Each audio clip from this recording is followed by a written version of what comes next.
ने उन्हें राखी बांधी है। ये तस्वीरें भी आपको दिखा रहे हैं जहां रक्षा मंत्री राजनाथ सिंह आज रक्षा बंधन मना रहे हैं और ये तस्वीरें भी टीवी स्क्रीन पर जहां बहनों ने और महिलाओं ने उनके हाथों पर, उनकी कलाई पर रक्षा सूत्र बांधा और ये तस्वीरें भी टीवी स्क्रीन पर। तो दिल्ली से लाइव तस्वीरें आपको दिखा रहे हैं जहां केंद्रीय रक्षा मंत्री राजनाथ सिंह आज रक्षा बंधन मना रहे हैं और इस मौके पर वहां पर मौजूद तमाम महिलाएं आज उनकी कलाई पर रक्षा सूत्र बांध रही हैं, मिठाई खिला रही हैं। तो रक्षा बंधन के पावन पर्व की ये झलकियां नेताओं के गलियारों से थी, जहां आज आम लोगों से लेकर तमाम नेता भी रक्षा बंधन का पावन पर्व मना रहे हैं। और चलिए अब खबरों में आगे बढ़ते हैं। पाली शहर सहित पूरे राजस्थान में रक्षाबंधन का त्योहार धूमधाम से मनाया जा रहा है। इस खास मौके पर राजस्थान सरकार ने महिलाओं को एक बड़ा तोहफा दिया है। सरकार की घोषणा के अनुसार रक्षाबंधन के दिन महिलाएं रोडवेज की बसों में निःशुल्क यात्रा कर सकती हैं। इस सुविधा का लाभ उठाने के लिए सुबह से ही बस अड्डों पर महिलाओं की भारी भीड़ उमड़ रही है। पाली के विभिन्न बस स्टैंडों पर महिलाओं की लंबी लंबी कतारें देखने को मिल रही हैं, जो अपने भाइयों को राखी बांधने के लिए उत्साहित है।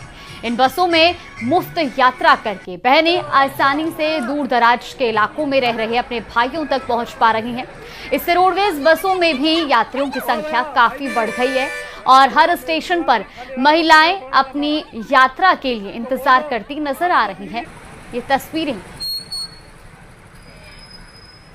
जा रही है और गवर्नमेंट के द्वारा राखी पर्व सारी बसों की महिलाओं के लिए बस फ्री की गई है। उसके लिए हम बहुत आभारी हैं और हम कृतज्ञ हैं और आने वाली सब महिलाओं को भी इसका लाभ उठाएगी और कल के लिए भी व्यवस्था करेगी वापस आने के लिए महिलाओं। तो वहीं डिप्टी सीएम दिया कुमारी आज आर्मी कैंप पहुंची है। रक्षाबंधन के इस पावन मौके पर तस्वीरें भी आपको दिखाते हैं।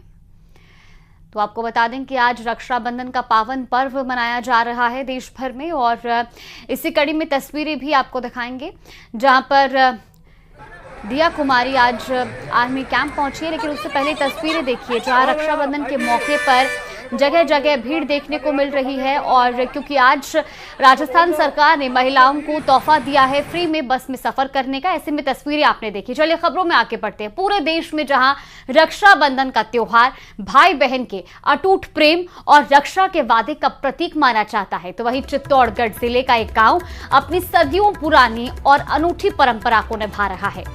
ओछड़ी गांव में भाई बहन के रिश्ते की जगह पुरुष एक दूसरे को राखी बांधकर आपसी सद्भाव, भाईचारे और सुरक्षा का संकल्प लेते हैं। ये परंपरा गांव सालों से चली आ रही है और ये सिर्फ एक रस्म नहीं बल्कि आपसी विश्वास और एकता का प्रतीक है।